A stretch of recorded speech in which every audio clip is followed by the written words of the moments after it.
New video. Welcome back. कैसे हो आप सब लोग?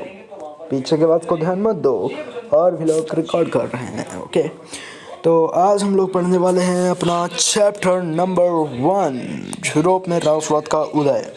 तो आज हम लोग राष्ट्रवाद का उदय कंप्लीट करेंगे, और हिस्ट्री में टोटल जो चैप्टर हैं वो हैं 5। तो हम लोग ऐसा कंप्लीट करेंगे कि हम लोगों का ये बोर्ड एग्ज़ाम तक ख़त्म हो जाए। बोर्ड एग्ज़ाम की तारीख जो 16 फरवरी के बाद चालू हो रही है। ओके, तो आप लोगों को आज देखो इसमें कितने चैप्टर, 134 पेज हैं। आप लोग यहाँ दिख रहा होगा, यहाँ पे ओके, ये आप लोग दिख रहा होगा टोटल कितने पेज हैं। ओके, तो अब आते हैं हम लोग अपने कहाँ गया भैया, कहाँ गया यार, हाँ ये। तो इसको देखो, 5 चैप्टर हैं टोटल, 5। अगर हम 5 को, यानी कि हमारे पास टोटल कितने मंथ हैं दिसंबर में? अब हमारे पास बचे हैं 6 डेज, और जनवरी में 30, और उधर फरवरी में 12 डेज। ओके, ठीक, 12 नहीं, हम 10 मान के चलेंगे। तो 10 30 यानी 40, यानी 46 दिन बचे हैं मेरे पास। तो 46 को अगर हम डिवाइड बाई 5 करते हैं तो 5 वन जा 5, 5 to 10, 5 वन जा 40, 6 बचा, यानी 8 पेज पर डे। यानी आज लेकिन हम लोग थोड़ा कम पेज पढ़ेंगे, क्योंकि आप लोगों के लिए मैंने एक और वीडियो रेडी किया है जिसका नाम है, एक सेकंड दिखाता हूँ, ये देखो, ये आप लोगों के लिए मैंने बनाया। ओके, ये आप लोग मैंने बना रहा हूँ मैं वीडियो, अभी अपलोड हो रहा है, बैलेंस्ड केमिकल इक्वेशन का, देख लेना जाके आप लोग। ओके, तो अब हम लोग स्टार्ट करते हैं चैप्टर नंबर 1, जो चालू होता है इस पेंटिंग के द्वारा। इस पेंटिंग के द्वारा चालू होता है चैप्टर। मैं जल्दी समझा दो ऊपर। ये समझ, ये किसने बनाई थी? ये फ्रेडरिक सारियो ने बनाई थी। कब बनाई थी? 1848 में बनाई थी। ठीक, ये किस लिए था? ये भाईचारे का प्रतीक था, लोगों के बीच भाईचारे बढ़ाने के लिए ये पेंटिंग बनाई गई थी। अच्छा, अगर हम चैप्टर के नाम को ही समझ लें पहले। यूरोप आप लोगों को पता है, एशिया इधर होता है, यूरोप इधर है। ओके, अब ये देखो, राष्ट्रवाद का मतलब होता है देश प्रेम। सब बताते हैं देश प्रेम, सब बताते हैं देश प्रेम, पर क्या कोई बताता है देश प्रेम का मतलब, वास्तविक अर्थ क्या है देश प्रेम राष्ट्रवाद का? राष्ट्रवाद का अर्थ है कि मान लो आपके देश का जो मुख्य, मान लो प्रधानमंत्री जो है, वो आप उससे पे, मतलब मान लो आपके पास इधर प्रधानमंत्री यानी राजा, एक प्रकार से, ठीक, एक प्रकार से राजा, और एक तरफ है अपना देश भारत, ठीक, भारत। अब ये बताओ, आप राजा से प्यार करोगे, राजा से प्यार करोगे, या अपने देश से प्यार करोगे? पहले कौन है, फर्स्ट नंबर पे कौन है? इधर जाए तीर या इधर जाए तीर? आप लोगों के हिसाब से तो देश पहले है हमारा, राजा बाद में है। इसलिए इसको हम कहते हैं राष्ट्रवाद। राष्ट्रवाद का अर्थ होता है अपने देश के प्रति प्रेम। हम लोग इसलिए लोग शॉर्टकट में कह देते हैं देश प्रेम, देश के प्रति प्रेम, ठीक, देश के प्रति प्रेम। तो अब हम लोग इसको देखते हैं, पढ़ते हैं, जल्दी इसे पढ़ते हैं, और ज़्यादा यहाँ दिमाग लगाने वाली बात नहीं। यहाँ पे आप लोगों को बना के लिखना होता है, जितना भरोगे पेज उतना अच्छा, 3-4 पेज भर डालना। देखो 1848 में, कब 1848 में, एक सेकंड और जूम कर लेते हैं। ओके, 1848 में फ्रांसीसी कलाकार फ्रेडरिक सारियो आ गया। फ्रेडरिक सारियो ने 4 चित्रों की एक श्रृंखला बनाई। 4 चित्रों की श्रृंखला सर जी मतलब, देखो भैया, 4 चित्रों की श्रृंखला मतलब एक 2 पेंटिंग ये तुम लोग दिख रही, ये इतनी, राइट, ये तुम्हारी फर्स्ट पेंटिंग है, ये तुम्हारी फर्स्ट पेंटिंग है। अब हम कहें सेकंड कहाँ है सर जी? तो सेकंड तुम लोग दिख रहा हो, ये प्रतिमा की मूर्ति, ये हमारे पास सेकंड है। फिर अगर हम बात करें थर्ड, सर जी थर्ड कहाँ है? ये जो ऊपर दिख रहे हैं ईसा मसीह और संत फरिश्ते, ये हमारे पास थर्ड पेंटिंग।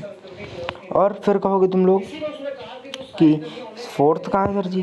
तो फोर्थ कहाँ है? वो है ये है फोर्थ, ध्वस्त पड़े हुए जो राजा के बनाए हुए महल थे वो। अब चलो हम लोग देखते हैं जल्दी से। ओके, चलो चलो तो 1848 में फ्रांसीसी कलाकार फ्रेडरिक सारियो ने 4 चित्रों की एक श्रृंखला बनी, मैंने बता दी। वो जो मूर्ति है वो एक प्रतिमा थी, ये स्वतंत्रता की मूर्ति है जो महिला रूप को प्रदान की गई। उसके एक हाथ में ज्ञानोदय की मिसाल थी और एक हाथ में मनुष्यों के अधिकारों का घोषणा पत्र इसमें पढ़ने को मिलेगा। चलो देखते हैं। इसमें उसने सपनों का एक संसार रचा। उसने एक प्रकार से मतलब अपना सपनों का संसार इसमें उसने रच दिया था। उसके शब्दों में जनतांत्रिक और सामाजिक गणतंत्रों से मिलकर बना था। ये जो बना था ये सामाजिक और गणतंत्रों से, जनतंत्र और सामाजिक गणतंत्रों से मिलकर बना था ये तस्वीर। इस श्रृंखला के पहले चित्र यानी देखें चित्र 1 में यूरोप और अमेरिका के लोग दिखाए गए हैं। सभी उम्र और सामाजिक वर्गों के स्त्री पुरुष एक लंबी कतार में स्वतंत्रता की प्रतिमा की वंदना करते हुए जा रहे हैं। जैसा आप लोग को यहाँ पे दिख रहा है, ये आप लोग को दिख रहा है, ये ऐसे जा रहे हैं, ठीक ऐसे। ये इनके हाथ में फ्रांस का झंडा है, किसी के यहाँ यूरोप का झंडा है, किसी के हाथ में ठीक ऐसे ऐसे झंडे हैं। आगे देखते हैं। आपको याद होगा कि फ्रांसीसी क्रांति के दौरान कलाकार स्वतंत्रता की को महिला का रूप प्रदान करते थे। यहाँ भी आप ज्ञानोदय की मशाल पहचान सकते हैं जो उसके एक हाथ में है और दूसरे में मनुष्य के अधिकारों का घोषणा पत्र। प्रतिमा के सामने जमीन पर निरंकुश, अभी निरंकुश का मतलब क्या है इसलिए यहाँ किनारे दिया हुआ है। निरंकुशवाद, एब्सोल्यूटिज्म, ऐसी सरकार या शासन व्यवस्था जिसकी सत्ता पर किसी प्रकार का अंकुश न हो। मतलब मान लो मैं तुम लोग को 5 घंटे पढ़ाऊँ तो तुम्हारा मेरा तुम पे अंकुश थोड़ी ना कि तुम पढ़ोगे ही। सही बात है, मेरा तुम पे अंकुश तो है नहीं। तुम चाहे जो करो, तुम खेलो चाहे पढ़ो, मेरा अंकुश नहीं है। पर हाँ, आपके माता पिता का आपके ऊपर अंकुश है। समझे? का मतलब जो निरंकुशवाद का मतलब है किसी पर किसी का अंकुश ना होना। जो फ्रांस का राजा था, फ्रांस का राजा कौन था? 16वां था। 16वें के आगे क्या लगा था? लुई लगा था। इस पे जनता का कोई अंकुश नहीं था। अच्छा, इसको भी समझिए कि चलो कल्पना दृश्य यूटोपिया, एक ऐसे समाज की कल्पना जो इतना आदर्श है कि उसका साकार होने लगभग असंभव। मान लो तुम सोच लो कि मैं दुनिया का सबसे अमीर आदमी हूँ, या ये ना सोचो, ये तो सच भी हो सकता है भाई। ऐसी चीज़ सोचो, मान लो तुम सोच लो कि मैं इस व्यक्ति को मैं जिंदा कर दूं, तो क्या तुम जिंदा कर पाओगे? मतलब एक ऐसी बात सोच लें जो कभी उस साकार ही ना हो, असंभव हो उसका साकार होना। तो यही होता है कल्पना दृश्य का, यानी कि सारियों ने जो चित्र बनाया था ये एक प्रकार कल्पना दृश्य था। ये कल्पना दृश्य था, ये कभी साकार ही नहीं हो सकता था। ठीक। दुनिया के लोग अलग राष्ट्रों के समूह में बटे हुए थे जिनकी पहचान उनके कपड़ों और राष्ट्रीय पोशाक से होती है। स्वतंत्रता की मूर्ति से कहीं आगे जुलूस का नेतृत्व कर रहे संयुक्त राज्य अमेरिका और स्विट्जरलैंड जो तब तक राष्ट्र राज्य बन चुके थे। फ्रांस जो क्रांतिकारी तिरंगा से पहचाना जाता है, प्रतिमा के पास अभी अभी पहुंचा है फ्रांस। प्रतिमा के पास अभी अभी पहुंचा है फ्रांस। उसके पीछे जर्मनी के लोग। अब देखो ये 1 नंबर का 1 मार्क का प्रश्न बन जाएगा। कितने का? 1 मार्क्स का प्रश्न बन जाएगा। ठीक, 1 मार्क्स का। कहाँ से? जर्मनी का झंडा, जर्मनी का झंडा। ठीक, वो कितने रंगों का था? कौन कौन? काला था, लाल था और सुनहरा झंडा था। तो आप लोग दिखा देते हैं, रुको। काला, यानी पहले काला होगा भैया। ठीक, पहले काला, फिर लाल, फिर सुनहरा झंडा। ये था भैया हमारा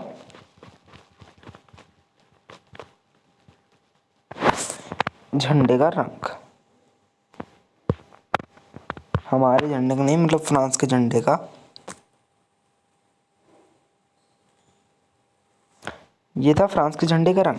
ठीक, अब आगे देखते हैं। यह दिलचस्प है कि जिस समय, ये क्या है, ये दिलचस्प है कि जिस समय सार्यू ने छवि निर्मित की, जिस समय उसने बनाया था 1848 में, जर्मन लोग तब तक संयुक्त राष्ट्र का हिस्सा नहीं बने थे। जो झंडा वे थामे हुए हैं वह 1848 की उदारवादी उम्मीदों को अभिव्यक्ति है, जिसमें अनेक जर्मन भाषी रियासतों का एक प्रजातांत्रिक संविधान के अंतर्गत एक राष्ट्र राज्य में गठित करने की चाह थी। जर्मन लोगों के बाद ऑस्ट्रिया दो सिसिलियों में राजशाही Lombardy, Poland, England, Ireland, Hungary और रूस जैसे स्वर्ग से ईसा मसीह संतफरिश्ते इस दृश्य को अपनी नज़रें जमाए हुए बैठे हैं। चित्रकार ने उनका इस्तेमाल दुनिया के राष्ट्र के बीच भाईचारे के रूप में किया। ठीक, भाईचारे के रूप में किया भैया, ठीक है। ठीक, अब आगे आते हैं। फ्रांसीसी क्रांति और राष्ट्र विचार हम पढ़ेंगे नेक्स्ट वीडियो पे।